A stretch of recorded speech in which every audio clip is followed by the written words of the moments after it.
क्या कह रहा है भाई क्वेश्चन नंबर 16 देखिए, यहाँ पर लिखा हुआ है एन ए क्लास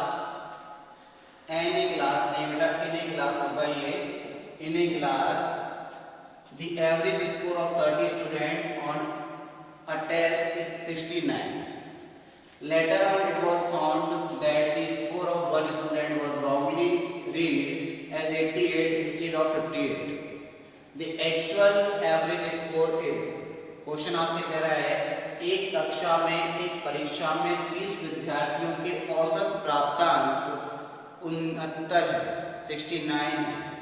बाद में यह पाया गया कि एक विद्यार्थी के प्राप्तांक को गलती से 58 के स्थान पर 88 पढ़ लिया गया। 8 नहीं लिए 88 है, 88 पढ़ लिया गया। वास्तविक औसत प्राप्तांक है, आपको सही बताना है कि सही प्राप्तांक कितना है। देखिए किस तरीके से इस क्वेश्चन को करेंगे। तो 30 तो स्टूडेंट हैं, 30 क्या है विद्यार्थी हैं, 30 विद्यार्थी हैं और 30 विद्यार्थियों का जो औसत प्राप्तांक है, जो औसत अंक है, अगर हम औसत अंक की बात करें तो वो कितना है 69। लेकिन ये 69 गलत है। क्यों गलत है?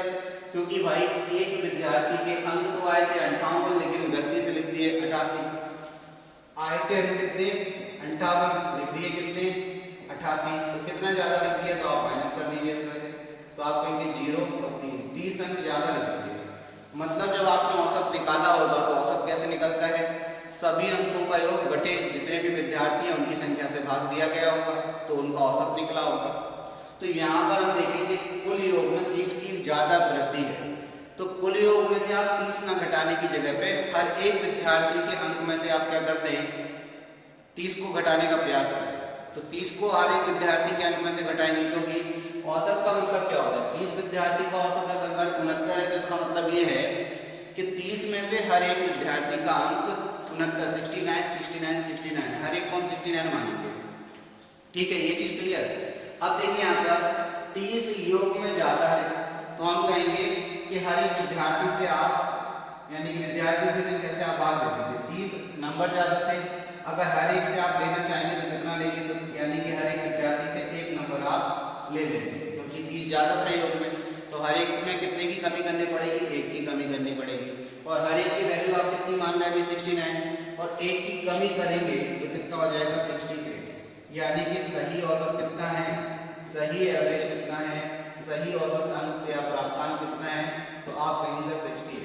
तो इस प्रकार आप आसानी से आंसर दे सकते हैं। इस ऑप्शन में दिया आपको 68 हो गया आपका ऑप्शन बी। ठीक है, और अगर ये चीज क्लियर नहीं हो रही है तो आप ऐसे भी कर सकते हैं। आप क्या करिए कि 30 विद्यार्थियों का कुल योग निकालिए। सेकंड मेथड आपका क्या है कि 30 विद्यार्थियों का कुल योग निकालिए, क्योंकि 69 उनका औसत था तो 30 से मल्टीप्लाई कर देंगे तो 30 विद्यार्थियों के अंकों का कुल योग आ जाएगा। तो 3 से मल्टीप्लाई करिए 9 से 27 के साथ, हासिल में 2 6 18 तो 20 और एक 0 यानी कि 27 और 30 2070 आ गया कुल योग।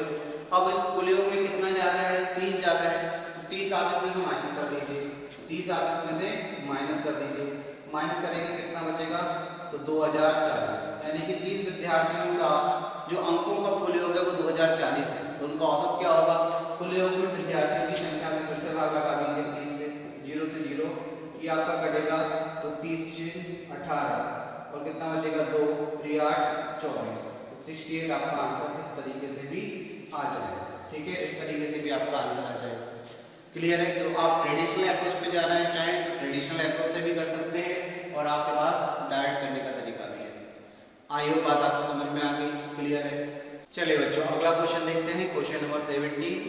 देखिए यहाँ क्वेश्चन में लिखा हुआ है as per data shown in the following table what is the percentage of student who got less than 50 marks. Question आपसे कह रहा है कि निम्नलिखित तालिका में दर्शाए गए आंकड़ों के अनुसार 50 से कम अंक पाने वाले छात्रों का प्रतिशत क्या है। ठीक है ना, 50 से कम अंक पाने वाले। अब आप देखिए यहाँ पर आपको प्राप्तांक का एक रेंज दिया है, मतलब 10 से 20 के बीच में 5 छात्र ऐसे हैं जिनके 10 से 20 में अंक आते हैं, 10 से और 20 के बीच में अंक आते हैं, 20 से 30 के बीच में जिनके अंक आते हैं वो 11 छात्र हैं। ठीक है, 30 से 40 के बीच में जिनके नंबर आते हैं वो आपके 18 छात्र हैं, 40 से 50 के बीच में जिनके नंबर आते हैं वो 38 छात्र हैं, 50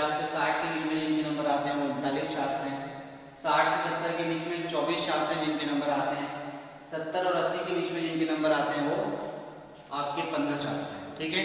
अब देखिए यहाँ पर आपको पहले तो ये चीज़ समझनी पड़ेगी कि जो प्राप्तांकों का रेंज दिया है यहाँ पे 10 इंक्लूड होता है, 20 इंक्लूड नहीं होता है। मतलब 10 अंक वाला भी यहाँ पर छात्र है, 11 वाला भी है, 19 तक का है, लेकिन 20 वाला इसमें इंक्लूड नहीं होता है। इसी प्रकार यहाँ 20 से 30 है तो 20 वाला इंक्लूड होगा, 30 इसमें इंक्लूड नहीं होगा। अब क्वेश्चन आपसे क्या कह रहा है, क्वेश्चन कह रहा है कि निम्नलिखित तालिका में दर्शाए गए आंकड़ों के अनुसार 50 से कम अंक पाने वाले छात्रों का प्रतिशत बताना है। मतलब जिनको 50 से कम अंक मिले हैं वो छात्र आपको बताना है उनका परसेंटेज कितना है। तो 50 से कम की अगर बात करें तो हमने बोला कि इसमें 40 इंक्लूड है, 50 इंक्लूड नहीं है। तो 50 से कम में देखिए 38 छात्र ये हो जाएंगे, 18 छात्र ये हो जाएंगे, 11 छात्र ये हो जाएंगे और 5 छात्र ये हो जाएंगे। तो 50 से कम अंक पाने वाले छात्रों की संख्या की बात करते हैं सबसे पहले कि 50 से कम अंक, 50 से कम अंक, 50 से कम अंक पाने वाले छात्रों की संख्या देख लेते हैं भाई। पहले तो छात्रों की संख्या कितनी है तब तो हम प्रतिशत बता पाएंगे। छात्रों की संख्या बतानी है आपको, छात्रों की संख्या 50 से कम अंक पाने वाले छात्रों की संख्या की अगर हम बात करें तो देखिए कितनी है, 5 + 11 + 18 + 38, ठीक है। ये 50 से कम अंक पाने वाले छात्रों की संख्या है। तो देखिए 8 जोड़ेंगे आप कितना हो जाएगा, तो आप कहेंगे 46, 56, 56 × 57 और 10 कितना, तो आप कहेंगे 67, 67 और 5 कितना, तो 72। तो 72 छात्र ऐसे हैं जिनके अंक 50 से कम है, ठीक। लेकिन उनका प्रतिशत बताना है तो प्रतिशत तो ओवरऑल से देखा जाएगा। तो 72 में आप कितना और जोड़ दीजिए, ये पूरा और जोड़ दीजिए, तो टोटल स्टूडेंट कितने हैं, तो कुल छात्रों की संख्या निकाल लीजिए।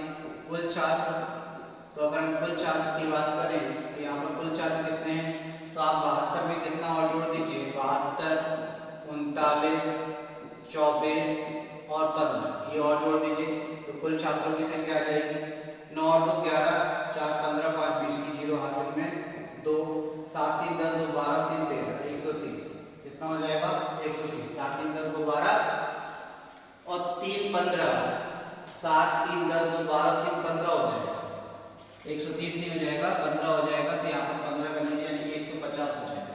तो टोटल छात्र कितने हैं, तो टोटल छात्रों की संख्या है भाई 150। अब देखिए उनका प्रतिशत बताना है तो परसेंटेज कैसे निकालेंगे, तो आप देखिए छात्र जिनके नंबर 50 से कम है उनकी संख्या 72 है और टोटल छात्र कितने हैं, तो आप कहेंगे सर 150 इंटू क्या कर देंगे 100 कर देंगे। तो ये देखिए 50 से 2 बार, ये 50 से 3 बार, ठीक है। 3 से ये कितने बार कट जाएगा, 3 दूनी 6 और 3 चौके 12, तो 24 बार और 24 दूनी कितना 48। तो 48% छात्र ऐसे हैं जिनके अंक जो हैं किससे 50 से कम है। तो किस ऑप्शन में दिया है आपको 48 48 दिया है आपको ऑप्शन सी में। तो इस प्रकार ऑप्शन सी बेटा आपका आंसर हो जाएगा। क्लियर होगी बात, चलिए तो अगले क्वेश्चन की तरफ मूव करते हैं। क्वेश्चन नंबर 18, देखिए ये भी एक टेबल पर बेस्ड क्वेश्चन है। तो रीड करते हैं सबसे पहले क्वेश्चन आपसे क्या कह रहा है। क्वेश्चन कह रहा है the following table shows the number of student enrolled in different streams in a particular college. Question आपसे कह रहा है कि निम्न सारणी किसी महाविद्यालय में विभिन्न पाठ्यक्रमों में नामांकित विद्यार्थियों की संख्या दर्शाती है, ठीक है। तो अब आपको क्वेश्चन तो क्लियर हो गया।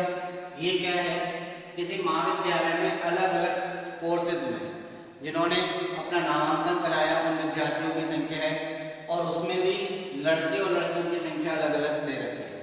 अगर हम बात करें कि साइंस में कितने लोगों ने नामांकन कराया तो लड़के 32 है, लड़की 18 है। इसी प्रकार आर्ट्स की अगर बात करें तो आर्ट्स में लड़कियों ने 28 है, लड़कियां 45 हैं। कॉमर्स में कितने लोगों ने नामांकन कराया तो लड़के 42 हैं, लड़कियां भी 42 हैं। वोकेशनल यानी कि जो व्यावसायिक होता है उसमें 13 लड़कियों ने नामांकन कराया तो 30 लड़कियों ने नामांकन कराया। अब हम बात करते हैं अपने क्वेश्चन में। तो ये हमारा कॉमर्स हो गया और ये हमारा वोकेशनल हो गया, 4 सब्जेक्ट हो गए। अब यह बात करते हैं कि क्वेश्चन आपसे क्या कह रहा है। तो क्वेश्चन कह रहा है the ratio of the number of girls studying arts to the number of girls studying in all other stream is. इन्होंने पूछा है कि कला पाठ्यक्रम में लड़कियों की संख्या एवं अन्य सभी पाठ्यक्रमों में लड़कियों की संख्या का अनुपात क्या है, ये आपको बताना है। तो कला यानी कि आर्ट में लड़कियों की संख्या कितनी है, तो आप कहेंगे सर 45। आर्ट में कितनी लड़कियों की संख्या 45। इसका अनुपात आपको किससे बताना है, सभी पाठ्यक्रमों में लड़कियों की संख्या से अनुपात बताना है। तो अगर हम बात करें कि साइंस में कितनी है, तो आप कहेंगे सर 48। कला में कितनी है, तो आप कहेंगे आर्ट में 45 प्लस कॉमर्स में कितनी है, तो आप कहेंगे सर 42 और प्लस वोकेशनल में कितनी लड़कियां हैं, तो आप कहेंगे सर 30।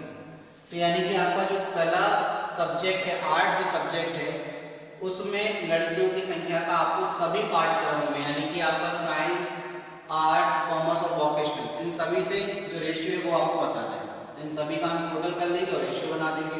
तो यहाँ पर कितना होगा 45 और इनको अगर आप ऐड करेंगे तो देखिए कितना हो जाएगा, ये 30 और 45 70, 5 75, 75 और 2 4 270 और आप इसमें क्या जोड़ेंगे 40, तो 117 में आप क्या जोड़ेंगे 8 तो 125 135, कितना हो गया 135।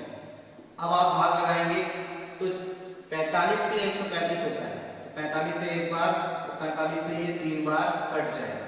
45 के 135 होता है, तो आपका आंसर आ जाएगा 1:3, 1:3। क्लियर। किस ऑप्शन में दिया 1:3, तो ऑप्शन बी में दिया है, तो इस प्रकार ऑप्शन बी आपका आंसर है। क्लियर बात। चलिए तो नेक्स्ट क्वेश्चन की तरफ मूव करते हैं। क्वेश्चन नंबर 19 देखते हैं। देखिए यहाँ पर दिया है x + 3y + 2 = 0, then value of x की पावर 3 + 27 y की पावर 3 + 8 - 18xy is।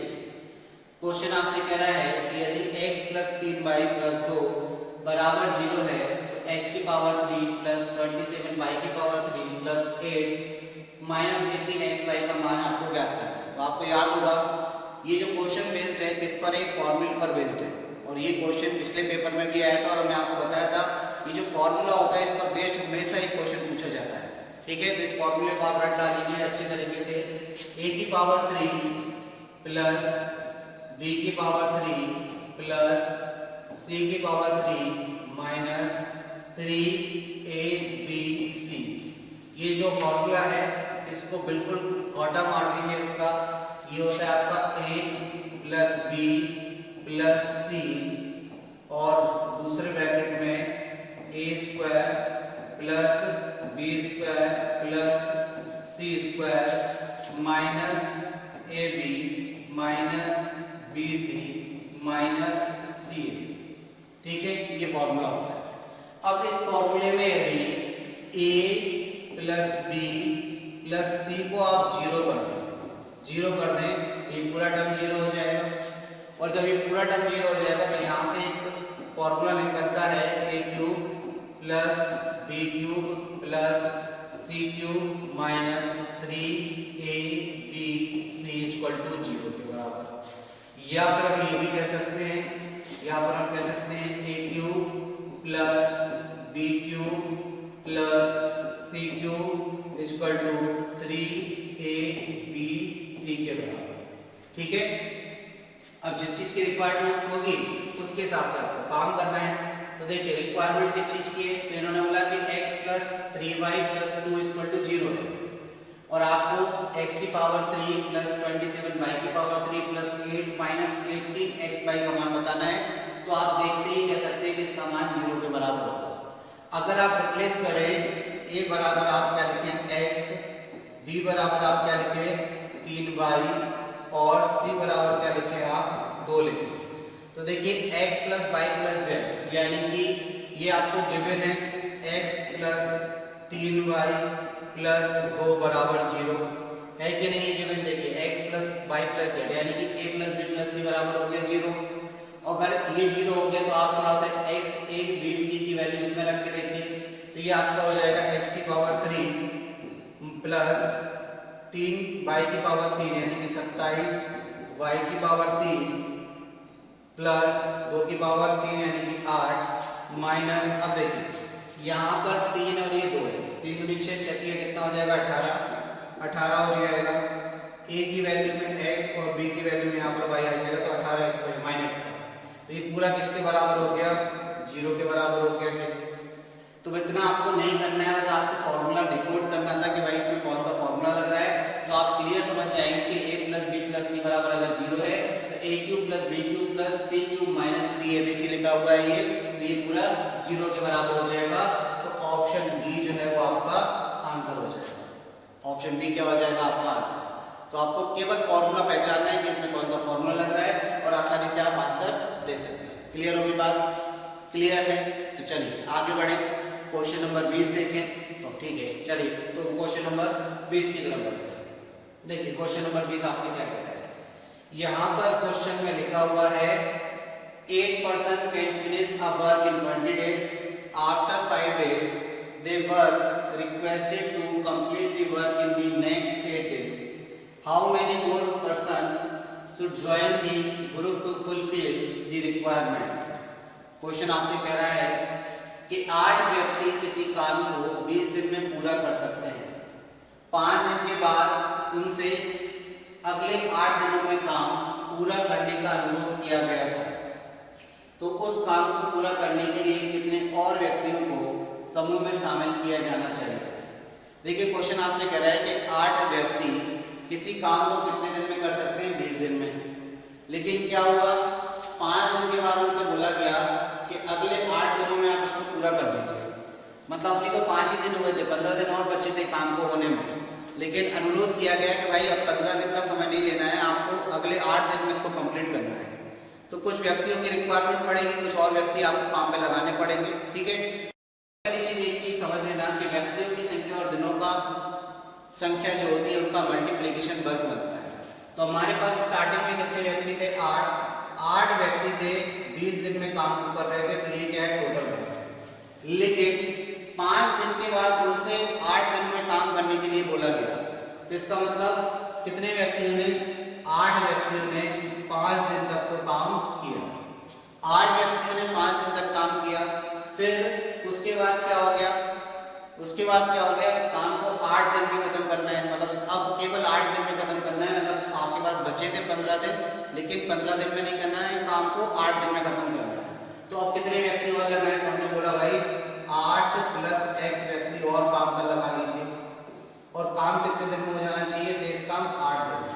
तो देखिए 8 व्यक्तियों का 5 दिन का काम, 8 + x व्यक्तियों का 8 दिन का काम, यानी कि 13 दिन का वो काम खत्म करना है जो काम 20 दिन में 8 व्यक्तियों को करना था। ठीक, इस पूरे से देखिए आप 8 कॉमन आ रहा है, तो 8 से 8 क्या हो जाएगा, कैंसिल। 8 × 20 सही है, और अगर आप यहाँ से 8 कॉमन लेंगे तो यहाँ पर आपके पास बचेगा 5 प्लस ये आपका बचेगा 8 + x बचेगा कि नहीं, इसका ब्रैकेट हटा सकते हैं आप। 8 से 8 क्या हो गया भाई, कैंसिल हो गया, तो ये हो गया 20, और ये आपका कितना हो गया, 8 × 5 13, 13 प्लस कितना हो गया x, तो x की वैल्यू कितनी आ गई, 7। यानी कि कितने व्यक्ति और जोड़े गए, तो 7 व्यक्तियों को और लगाया गया काम में। ठीक है, 8 के साथ में 7 व्यक्तियों ने और ने काम किया। तो किस ऑप्शन में दिया है 7, तो ऑप्शन डी में दिया है। तो ऑप्शन डी इस प्रकार आपका आंसर हो जाएगा। ऑप्शन डी क्या हो गया, इस प्रकार आपका आंसर हो गया। क्लियर होगी बात। चलिए आगे बढ़ते हैं, क्वेश्चन नंबर 21 देखते हैं। क्वेश्चन नंबर 21 है, if an amount of ₹990 is divided among A, B and C in the ratio 3:4:2, then B will get। बिल्कुल सिंपल क्वेश्चन है, अनुपात समानुपात का क्वेश्चन है। क्वेश्चन आपसे कह रहा है कि यदि 990 रुपए को राशि A, B 990 रुपए की राशि को A, B और C में 3:4:2 के अनुपात में बांटा जाता है, तो आपको बताना है कि B को कितना रुपए प्राप्त होगा। भाई टोटल राशि कितनी है, तो आप कहेंगे सर 990 रुपए। किसमें बांटना है, ये 3 लोगों में बांटना है, A, B और C में। लेकिन किस रेशियो में बांटना है, इनका रेशियो आपको दिया है 3:4:2 के रेशियो में। तो हम यहाँ से ये कह सकते हैं कि यदि A को 3 रुपए मिलेंगे तो B को 4 रुपए मिलेंगे और C को कितने 2 रुपए मिलेंगे। तो टोटल कितने हुए, 4 और 3 7 तो 9, यानी कि टोटल 9 रुपए बांटे गए इनके बीच में। तो 9 रुपए की वैल्यू किसके बराबर, 990 के बराबर। 1 यूनिट की वैल्यू किसके बराबर, तो यहाँ से आप कहेंगे 110 के बराबर। 1 यूनिट की वैल्यू 110 के बराबर आ गई, 9 से आपने भाग लगा दिया तो 110 के बराबर आ गई 1 यूनिट की वैल्यू।